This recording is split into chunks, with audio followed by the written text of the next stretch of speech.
राधा वल्लभ श्री हरिवंश। इसके पहले मैंने एक वीडियो बनाया था कि अष्टयाम सेवा में 8 पहर कौन कौन से होते हैं और जो 8 पहर है वो किस किस समय पर लगते हैं। मैंने उसमें 8 पहर का समय बताया था, लेकिन उसमें एक सखी को डाउट था कि जो पहला पहर होता है क्या हम उसमें अपनी श्री जी को भोग नहीं लगाते हैं, उस समय पर प्रियालाल को कोई भी भोग नहीं लगाया जाता है। तो आइए आज इसी विषय में जानते हैं। उसमें मैंने दिन के 4 पहर और रात्रि के 4 पहर अलग अलग बताए थे, यानी कि दिन के 4 पहर और रात्रि के 4 पहर को मिलाकर हमारे 8 पहर बनते हैं। तो उन पहरों का मैंने समय बताया था उसमें, लेकिन उसमें था कि पहले पहर में हम श्री जी को भोग नहीं लगाते हैं, तो ऐसा बिल्कुल भी नहीं है। पहले पहर में भी हमारी श्री जी को भोग लगता है। उसमें क्या था कि जो हमारा दिन का पहला पहर था वो, यानी कि उसका जो समय था वो 6 से 9 बजे तक का था। तो उस समय पर हमारे जो श्री जी का वन विहार और श्रृंगार समय होता है। तो उस समय पर मैंने सिर्फ इतना ही बताया था कि उस समय पर वन विहार होगा श्री जी का और श्रृंगार समय होगा, यानी कि स्नान और श्रृंगार उनको करवाया जाएगा।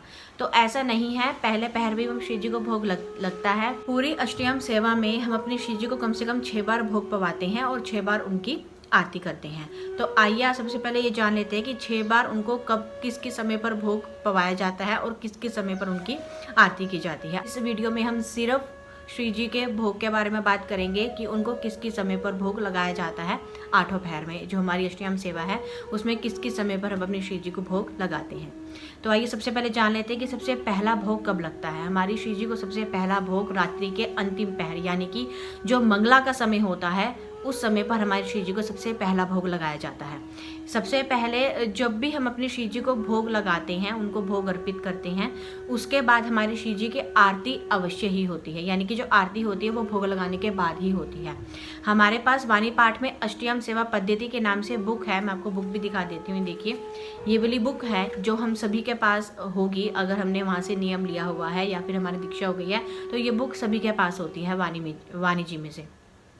तो इसमें पूरा क्लियरली बताया हुआ है कि हर भोग के बाद हमारी श्री जी की आरती होती है, यानी कि अगर हम मंगला भोग लगाएंगे तो उसके बाद मंगला आरती होती है, श्रृंगार भोग लगाएंगे तो उसके बाद श्रृंगार आरती होती है, राजभोग लगाएंगे तो उसके बाद राजभोग आरती होती है। तो इस तरह से हमारी श्री जी को जब भी हम भोग लगाते हैं उसके बाद हमारी श्री जी की आरती अवश्य ही होती है। तो सबसे पहला जो हमारी श्री जी को भोग लगाया जाता है वो मंगला भोग लगाया जाता है, यानी कि सुबह के समय जब हम अपनी श्री जी को उठाते हैं उस समय पर हम अपनी श्री जी को मंगला भोग लगाते हैं और ये रात्रि के अंतिम पहर में आता है।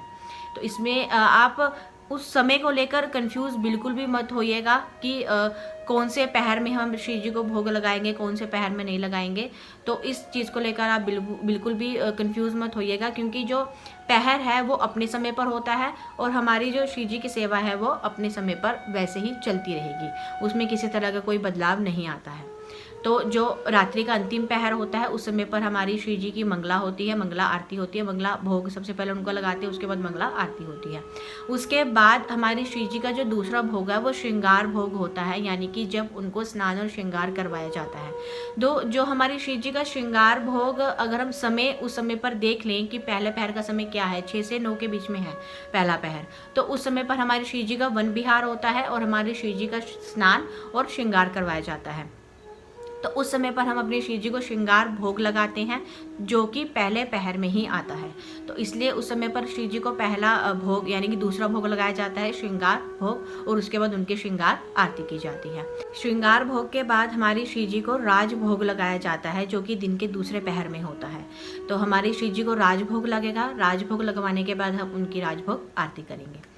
राजभोग के बाद हमारी श्री जी को उत्थापन भोग लगता है जो कि हमारी श्री जी का चौथा भोग होता है। ये जो उत्थापन का समय होता है वो 3 से लेकर शुरू होता है, यानी कि 3 बजे से शुरू होता है, क्योंकि राजभोग के बाद हम अपनी श्री जी को थोड़ा सा विश्राम दे देते हैं।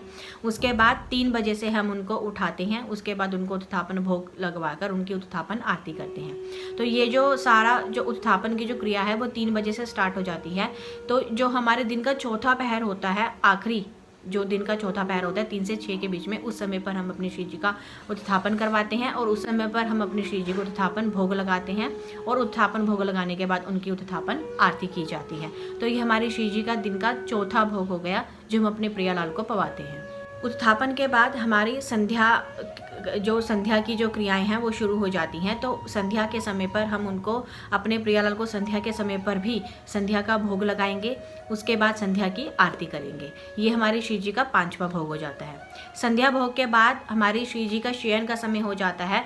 तो शयन भोग, उसके बाद संध्या भोग के बाद संध्या आरती, उसके बाद शयन भोग और शयन आरती की जाती है। यानी कि जब प्रियालाल का पूरा दिनचर्या हो जाती है, उसके बाद रात्रि के समय क्या होता है कि उस समय पर हम अपने श्री जी को शयन भोग करवाएंगे और शयन भोग करवाने के बाद हम अपनी श्री जी को विश्राम दे देंगे। मतलब शयन भोग करवाने के बाद पहले उनकी शयन आरती होगी, उसके बाद हम अपनी श्री जी को विश्राम दे देंगे। यानी कि तो इस तरह से हमारी पूरी दिनचर्या में अपने प्रियालाल की सेवा करते हुए जो हमारी 8 पहर की सेवा होती है, अष्टयाम सेवा होती है, उस समय पर हमारी श्री जी को पूरे 6 भोग लगाए जाते हैं और 6 भोग के साथ 6 आरतियां भी हमारी श्री जी की जाती है, हमारे प्रियालाल की जाती है। इसमें मैं एक चीज़ आपको और बताना चाहूँगी कि जब शयन का भोग लगता है, शयन की आरती करते हैं, उसके बाद हमारी श्री जी को दूध का भोग भी लगवाया जाता है और उसके बाद हम अपने श्री जी का विश्राम करवा देते हैं, यानी कि श्री जी को विश्राम करवा देते हैं। तो इस तरह से आज हमने जाना कि पूरी अष्टयाम सेवा में हम अपने श्री जी को किस किस समय पर भोग लगाते हैं और किस किस समय पर उनकी आरती की जाती है।